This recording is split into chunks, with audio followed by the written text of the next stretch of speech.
தேமுதிக 2 பக்கமும் பேசிட்டு இருக்கிறதாவும் செய்திகள் வருது. திமுக பக்கம், அதிமுக பக்கம். கடைசியில் அவங்க தேசிய ஜனநாயக கூட்டணி செட்டில் ஆவாங்கன்னு நினைக்கிறேன். திமுக பக்கம் போகிறதுக்கான வாய்ப்பு ரொம்ப கம்மி. அவனை கேப்டன் வந்து உயிரோடு இருந்த வரைக்கும் திமுக கூட்டணிக்கு போகல. அவர் எல்லாத்தையும் ட்ரை பண்ணி பார்த்தாரு.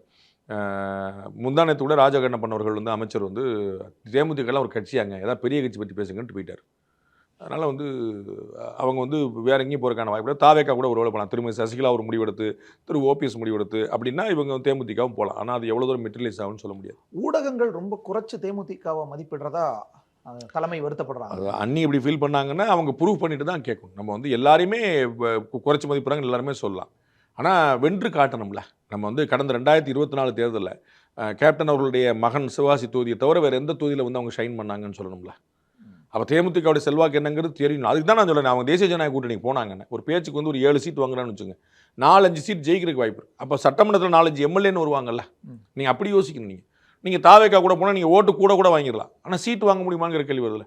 டிஎம்கே ஏற்கனவே ஹவுஸ்ஃபுல்லாக இருக்குது, அவங்க எவ்வளோ சீட் கொடுக்க முடியும்னு கேள்வி வருதுல்ல. ஆனால் நான் தனி முதலமைச்சர் கேண்டிடேட்டாக போட்டிட்டு ஒரு கட்சி இன்னைக்கு என்னன்னு பார்க்கணும்ல. மதிமுக முதலமைச்சர் கேண்டிடேட்டாக போடலையா? மக்கள் நீதி மையம் முதலமைச்சர் கேண்டிடேட்டாக போட்டிச்சா இல்லையா? காங்கிரஸ் கட்சி ஆட்சியில் இருந்துச்சா இல்லையா? அப்புறம் கனவு காணலாங்க, நிஜம் பார்க்கணும்ல. அந்த மேடைகளில் ஊடகவியலாளர்களை தாக்குற அளவுக்குலாம் பேசுகிறாங்க. அதில் பிரயோஜனம் இல்லை, தாக்குறதுல அர்த்தம் இல்லை. நம்ம வந்து அதை ப்ரூவ் பண்ணிட்டாங்கன்னா பேச்சை மாற்றிட போகிறாங்க ஊடகங்கள். அவங்க என்ன ஜெயிச்சிட்டாங்கன்னு சொல்ல முடியும். தேமுதிக 10 எம்எல்ஏ வந்தால் நீங்கள் வந்து என்ன ஒரு எம்எல்ஏ தான் இருக்காங்கன்னு சொல்லுவீங்களா? அது எப்படி சொல்ல முடியும்? அவ்வளோதான். அதனால் வந்து ஜெயிச்சிட்டாங்கன்னா அன்னி ஜெயிச்சாங்க தானே சொல்லுவாங்க. சரி, தேமுதிக ஒருவேளை தாவேக்காவோட இணைஞ்சதுன்னா அது இன்னும் பலம் பெறுமா? அது இது அப்படி இப்படின்னு எப்படி பார்த்தாலும் இதுதான் ஹிட்டான ஆஃபர்.